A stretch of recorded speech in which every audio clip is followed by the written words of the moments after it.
حضرت سیدنا عمر فاروق رضی اللہ تعالیٰ عنہ خلفائے راشدین میں اور عشرۃ المبشرہ میں بھی ان کا نام آتا ہے۔ حضرت سیدنا فاروق اعظم رضی اللہ تعالیٰ عنہ، آپ کی سیرت میں ملتا ہے کہ آپ جو ہے نماز عید الفطر ادا کرنے کے بعد جب گھر تشریف لے کر گئے تو آپ جو ہے زاروں کی طرح رونے لگے، زاروں کی طرح رونے لگے۔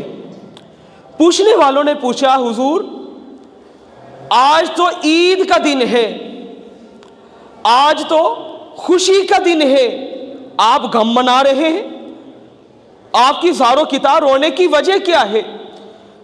یہ وہ حضرت سیدنا فاروق اعظم حضرت عمر فاروق رضی اللہ تعالیٰ عنہ ہیں، وہ صحابی رسول ہیں جن کے بارے میں آپ کے میرے کریم آقا لجپال آقا علیہ الصلوۃ والسلام نے ارشاد فرمایا، جس راستے سے عمر گزرے وہ راستہ شیطان چھوڑ جاتا ہے۔ یہ وہ فاروق اعظم ہے جن کے بارے میں محبوب کریم علیہ الصلوۃ والسلام نے ارشاد فرمایا، اگر میرے بعد کوئی نبی ہوتا وہ عمر ہوتا۔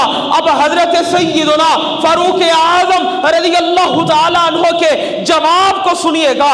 آپ فرماتی ہے، عید کا دن تو پھر اس کے لیے ہے، خوشی کا دن تو پھر اس کے لیے ہے جس نے ماہ رمضان کو اپنی زندگی میں پایا، ماہ رمضان کو حاصل کیا، حاصل کر کے اس نے ماہ رمضان کو اپنی بخشش کا سما بنا لیا۔ فرمایا خوش نصیبی تو پھر اس کی ہے، یہ دن خوشی کا پھر اس کے لیے ہے جو ماہ رمضان میں اللہ کی بارگاہ میں مقبول ہو گیا۔ جو اللہ کی بارگاہ میں مقبول نہ ہوا اس کے لیے کیا خوشی کا دن ہے۔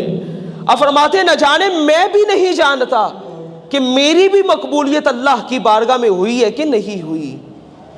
حضرت مولا علی شیر خدا رضی اللہ تعالیٰ عنہ آپ فرماتی ہیں، عید کا دن جس دن کوئی گناہ سرزد نہ ہو، فرمایا وہ ہر مومن کے لیے وہ عید کا دن ہے۔ جس دن اس بندے سے گناہ سرزد ہو جائے وہ سمجھ لے کہ آج عید کا دن نہیں ہے۔